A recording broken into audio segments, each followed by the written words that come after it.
ওহ, মাছটার কি ঘ্রাণ বের হচ্ছে। কি রে মেজো, আজকে কি রান্না করছিস? তোমার দেওয়ার ইলিশ মাছ ভাজা আর ইলিশ মাছ বাপা খুব পছন্দ করে, তো ওটাই রান্না করছি আজকে। শোন না, আমার উনিও না ইলিশ মাছ খেতে খুব পছন্দ করে রে, আমার ওনার জন্য একটা ইলিশ মাছ তুলে রাখিস তো।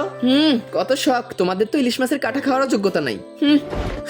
ছোট, যার বরের যেমন ইনকাম তেমন খেতে হয়, অত ভালো মন্দ দেখলেই খেতে ইচ্ছে করতে হয় না। কি হলো দিদি, তুমি আমার শাড়ি পরেছ?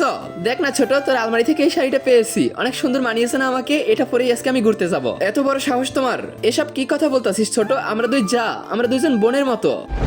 তোর শাড়ি আমি পরবো আর আমার শাড়ি তুই পরবি, এটাই তো ভালো লাগে বল। ওইসব নেকামোর কথা আমার সাথে বলবে না, আমি তোমার কোনো বন্টন হই না। তার আগে তোমার জীবনে যদি এই জায়গাটা একবার হলেও যাওয়ার ইচ্ছে থাকে, তাহলে ভিডিওতে একটি লাইক দিয়ে চ্যানেলটিকে সাবস্ক্রাইব করে দাও আর কমেন্ট বক্সে আমিন লিখে যাও।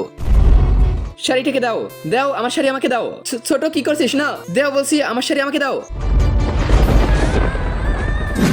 দিদি কি করতেছো তুমি এগুলা?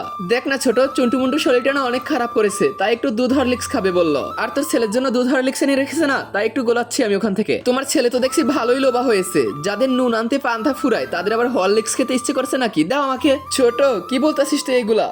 ছোট, তুই মুখের কাছ থেকে হরলিক্সটাকে কেড়ে নিয়ে গেলি। আজকে আমি চুন্টু মুন্টুকে মেরেই ফেলবো, ওদের সত্যি অনেক বেশি লোভ হয়েছে।